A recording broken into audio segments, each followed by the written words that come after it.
What if the food you believe is giving you strength is silently dismantling your foundation? A subtle poison disguised as nourishment, chosen out of habit, not awareness. Most people will only hear the list of foods. 99% will miss the final chapter on how to choose, which is the key to transforming knowledge into wisdom. Without this, the information remains a useless map showing you a treasure you can never find. Understanding nourishment. Before we speak of what to eat and what to avoid, we must first adjust our perception. We do not look at food as good or bad. This is the language of judgment, and judgment creates conflict within the self. Instead, we must learn to see food as information. We must learn to see it as energy. Every substance you take into your body carries with it a story, an energetic imprint of its own existence. When you consume it, that story becomes a part of you. It informs your cells, it instructs your systems, it either contributes to harmony or it contributes to chaos. After the age of 60, the body, the temple that has housed you for decades, becomes more sensitive to this information. It can no longer tolerate the noise, the static, the chaotic signals of poorly chosen fuel. It requires finer materials. It requires a deeper level of care, a more conscious stewardship. This is not a limitation, it is an invitation to a more refined way of living. Think of your digestive system as a fire. In your youth, this fire is a roaring blaze. It can consume almost anything you throw into it. But as the years pass, the fire naturally becomes more gentle. It is no longer a bonfire, but a steady, warm hearth. If you continue to throw wet, heavy, or toxic logs onto this hearth, you will not get warmth and energy. You will get smoke, you will get soot, you will slowly extinguish the flame. The feeling of sluggishness, of brain fog, of chronic aches and inflammation. This is the smoke. This is the body signaling that the fire is being smothered. The path of wisdom is not to try and force the fire to blaze as it once did, but to learn what fuel nourishes the hearth.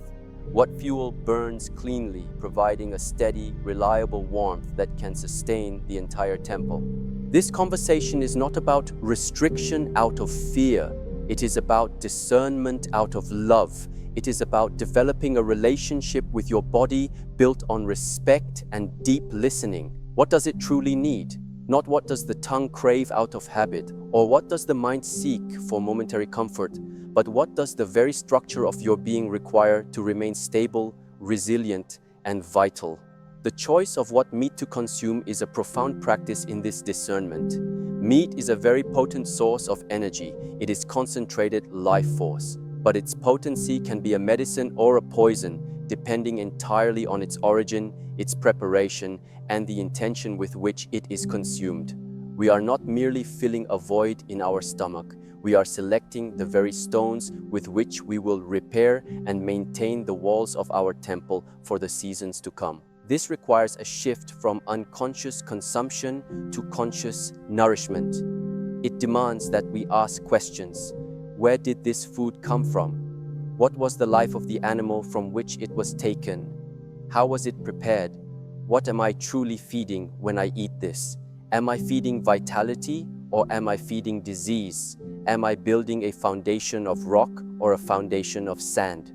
To engage with your food in this way is a form of meditation. It is a practice of mindfulness that extends beyond the cushion and into the most fundamental act of sustaining life. It is the beginning of taking full responsibility for the state of your inner world, which inevitably is reflected in your outer reality. The path to a strong and vibrant later life is paved with these small, conscious choices made day after day. First obstacle. The first type of meat to be avoided is not truly meat at all. It is an industrial product engineered in a factory disguised as food. These are the processed meats, the sausages, the bacon, the hot dogs, the deli slices, the cured hams. To consume these is to attempt to build a sacred temple with dust and chemical binders instead of with solid stone. The form may resemble food, but the essence is one of chaos and deception. The body, in its innate wisdom, recognizes this immediately. It does not see nourishment. It sees a foreign invader, a collection of substances that it does not know how to use and must expend immense energy to neutralize and expel. This is a battle you force upon your body with every bite. These products are saturated with sodium, a mineral that, in such extreme concentrations, puts a heavy burden on the kidneys and disrupts the delicate balance of fluids that is so crucial for healthy blood pressure and cellular communication. But the true danger lies in the preservatives used to grant them an unnaturally long shelf life. Nitrates and nitrites, when exposed to high heat and the acids in your stomach, can form compounds called nitrosamines. These are potent agents of chaos, known to cause damage to our very DNA, the architectural blueprint of our being. They are a direct invitation to cellular disorder. Furthermore, the act of high-temperature processing creates a host of other harmful substances known as advanced glycation end products, or AGEs. These are aptly named for they are powerful accelerators of the aging process, causing stiffness in the arteries, cloudiness in the eyes, and wrinkles in the skin. They create a state of systemic inflammation, the smoldering fire that underlies nearly every chronic disease of aging. To choose these foods is an act of unconsciousness. It is to prioritize convenience and momentary taste over the long-term integrity of your physical vessel. Think of the energy required to digest and detoxify these substances. It is a massive drain on your vital force. This is energy that could be used for repair, for mental clarity, for joyful movement. Instead, it is diverted to a massive internal cleanup operation. Is it any wonder that one feels sluggish, heavy, and foggy after a meal centered on these products? The body is overwhelmed. The smoke from the digestive hearth is thick. Letting go of these foods is the first and perhaps easiest step in reclaiming your vitality. It is a clear choice between an industrial product and real food. It is an act of drawing a line in the sand and declaring that your body is not a waste receptacle for industrial byproducts. It is a temple, and it deserves to be treated as such. By making this simple choice, you immediately lift a tremendous burden from your system. You free up energy. You reduce the inflammatory load. You send a clear signal to your body that you are now on its side, that you are working with it, not against it.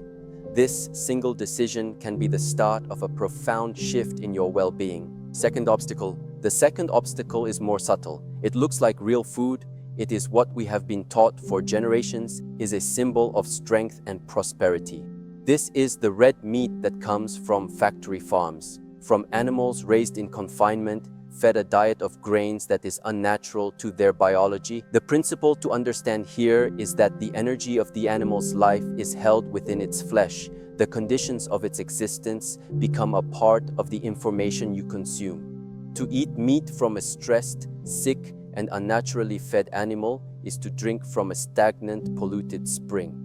It may quench your thirst for a moment, but the unseen contaminants will inevitably tax your system. These animals are fed a diet heavy in corn and soy to fatten them quickly. This diet dramatically changes the composition of their fat. It creates a massive imbalance between omega-6 and omega-3 fatty acids. While both are necessary, omega-6 fats in excess are highly pro-inflammatory. The modern diet is already flooded with omega-6 from vegetable oils and processed foods. Adding meat that is also skewed in this direction is like pouring gasoline on the smoldering fire of inflammation within the body. This chronic inflammation is a driving force behind joint pain, heart disease, and cognitive decline. In contrast, meat from an animal that has grazed on grass has a much healthier, more balanced fat profile, rich in anti-inflammatory omega-3s. The choice of feed is a choice between inflammation and harmony. Beyond the fat profile, consider the environment. Factory farming relies on the routine use of antibiotics to prevent the spread of disease in crowded, unsanitary conditions. Traces of these substances can remain in the meat, contributing to the crisis of antibiotic resistance and disrupting the delicate ecosystem of your own gut microbiome, your inner garden. Growth hormones may also be used to accelerate weight gain. Do you truly wish to introduce these powerful synthetic hormonal signals into the intricate and finely tuned orchestra of your own endocrine system? The animal's own stress is also a factor. An animal living in constant fear and distress is flooded with stress hormones like cortisol. This energetic imprint of stress is not erased by cooking. When you consume this meat, you are, on a subtle level, consuming that state of being. This kind of meat also places a heavy load on the digestive fire. It is dense and requires a great deal of energy and enzymatic power to break down. For a system that is becoming more refined with age, this can be an overwhelming task, leading to feelings of heaviness, indigestion, and putrefaction in the gut, which further feeds the wrong kinds of bacteria and creates more inflammation. Choosing this meat is choosing a path of friction and struggle for the body. It is an energy-depleting transaction. True nourishment should provide more energy than it takes to digest. This meat often does the opposite. To move away from it is to choose a path of greater ease and efficiency for your inner world. Third obstacle.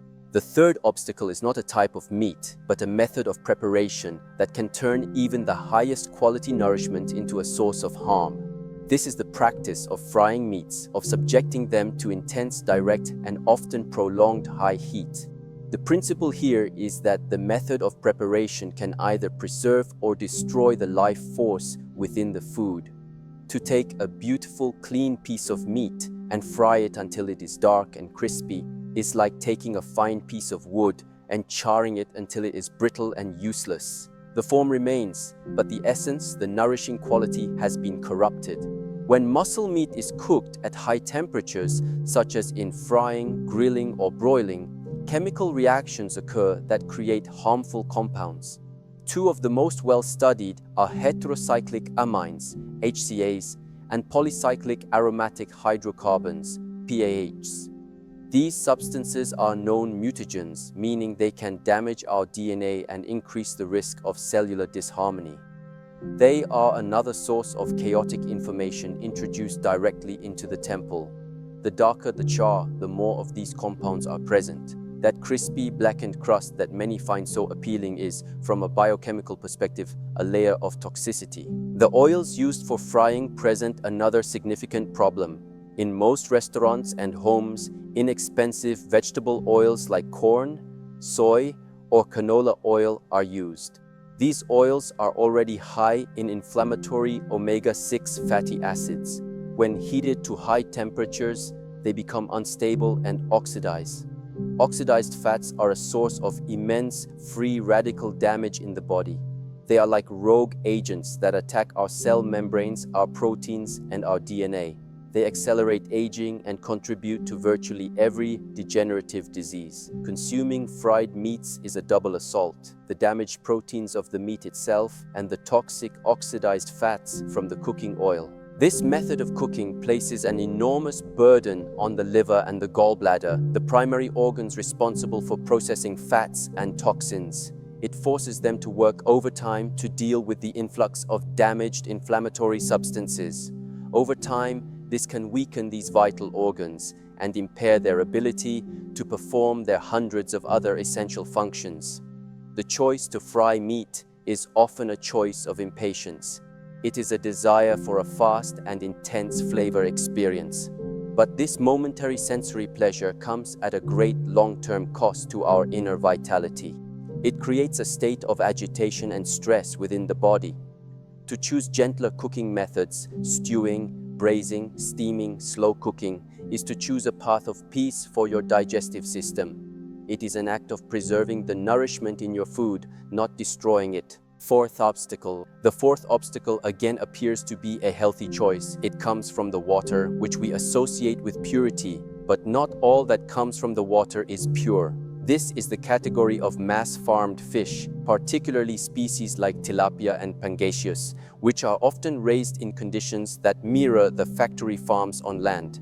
The principle is that the environment in which a creature lives defines its quality as nourishment. To eat a fish raised in a crowded, polluted pond is to consume a beautiful-looking plant that was grown in toxic soil. The outer appearance can be deceiving. The inner quality is what matters. We eat fish primarily for their beneficial omega-3 fatty acids, the powerful anti-inflammatory fats that are so crucial for the health of our brain, our heart, and our joints. However, many farmed fish, especially tilapia, are fed a diet of cheap corn and soy pellets, much like factory-farmed cattle. This completely alters their nutritional profile. Instead of being a rich source of omega-3s, they become high in inflammatory omega-6s.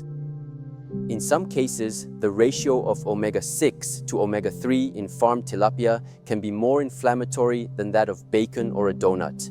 You are eating what you think is a heart-healthy food, but you are actually fueling the very inflammation you are trying to quell. The conditions in which these fish are raised are also a major concern. They are often kept in extremely high densities, which leads to stress, disease, and the need for antibiotics and other chemicals to control outbreaks.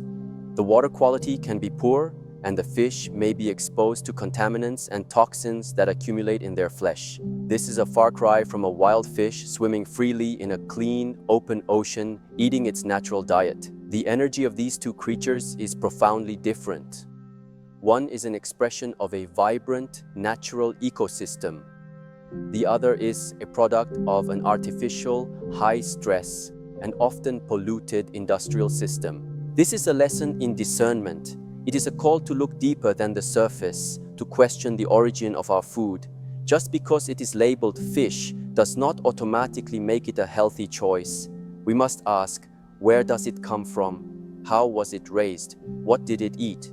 To choose a fish like farmed tilapia is often to be deceived by appearances and marketing. It is a choice for a low-cost protein source that may come with a high biological price. By avoiding this category of fish, you are refusing to introduce the energy of a compromised and artificial environment into your own inner ecosystem.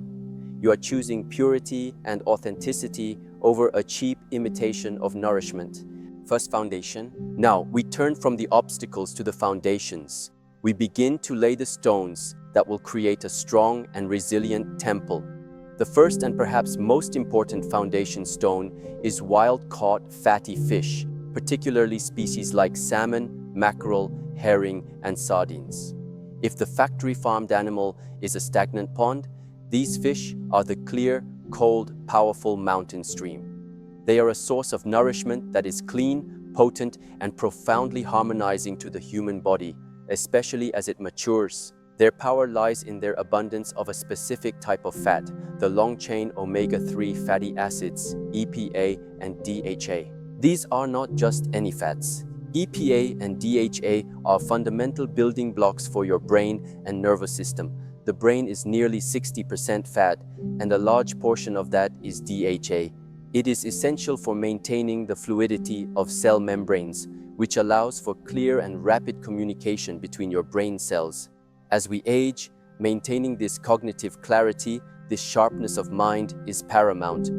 Consuming these fats is like providing the highest quality lubricant for your neural machinery. They are also powerful anti-inflammatory agents. EPA, in particular, helps to resolve inflammation throughout the body.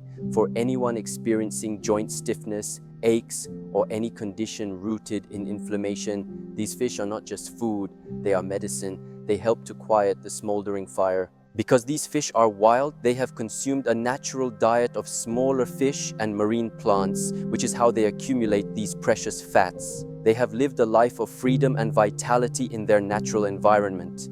This translates into a cleaner, more potent form of nourishment. They are also an excellent source of high-quality, easily digestible protein, providing the building blocks for muscle maintenance without placing a heavy load on the digestive fire.